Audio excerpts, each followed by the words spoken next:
Joining us now is the Fraternal Order of Police National Vice President Joe Gamaldi. Joe, thank you for joining us. I want to start with this. Is it true? I've heard it, I've read it, but I'm going to ask you.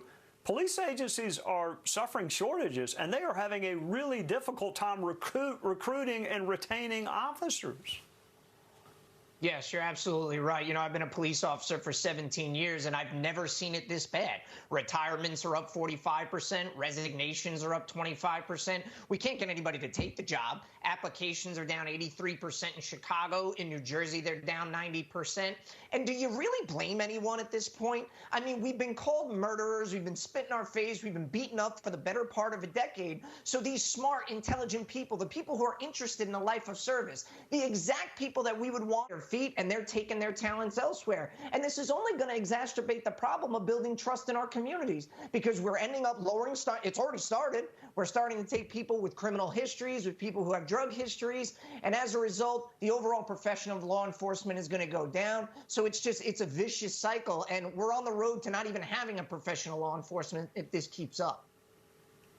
You know, it's always been a hard job. It's always been a hard job, but at least the cops and the officers I knew, they felt like the public appreciated them, had their back. They could take pride in what they did because there was public support, which makes me wonder if the political rhetoric is playing a role. So let me ask you this. Have you ever had a politician successfully explain to you how getting rid of the police would make us safer? No. No one's able to really describe that or put that in any kind of logical sentence. And Trey, just imagine the audacity and arrogance of Congresswoman Bush to be pushing defund the police while we just experienced our highest murder rate in 30 years last year in this country. And it disproportionately impacted Black Americans to the tune of 12 times the homicide rate of everyone else. In her home state of Missouri, they have the highest number of Black Americans murdered per capita. Not a peep from her on that. Apparently their lives don't matter. But you know, her hypocrisy truly knows no bounds. While she is advocating to defund the police, she maintains a private security force to make sure she's safe. I mean, she does not give a damn about our communities. Her inflammatory rhetoric does nothing but divide communities and police officers, and she puts her idiotic ideology over innocent lives. She's a complete embarrassment, Trey. Well, let me ask you this. Does the word divest make you feel any better? She's willing to go police. Look, I went to public schools in South Carolina, but even I know those two things mean exactly the same thing. So does it make you feel better when she uses the word divest? Oh, you know, it really makes me feel all warm and fuzzy inside, Trey. You know, we're going to divest instead. You know, whatever word salad, word she tries to use in order to fool the American people.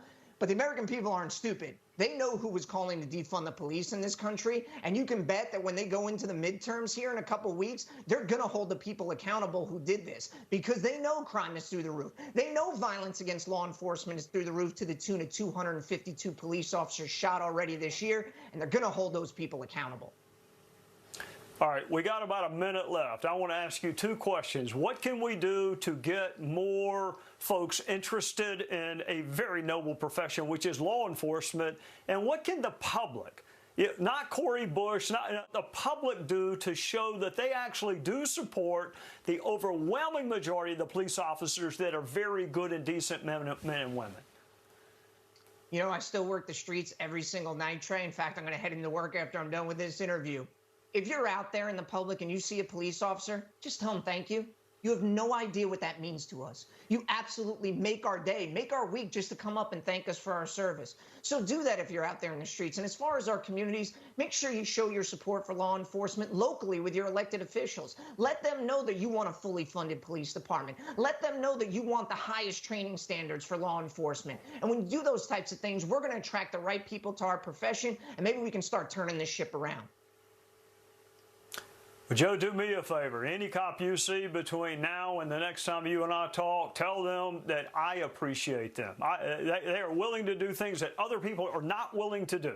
I mean, forget about the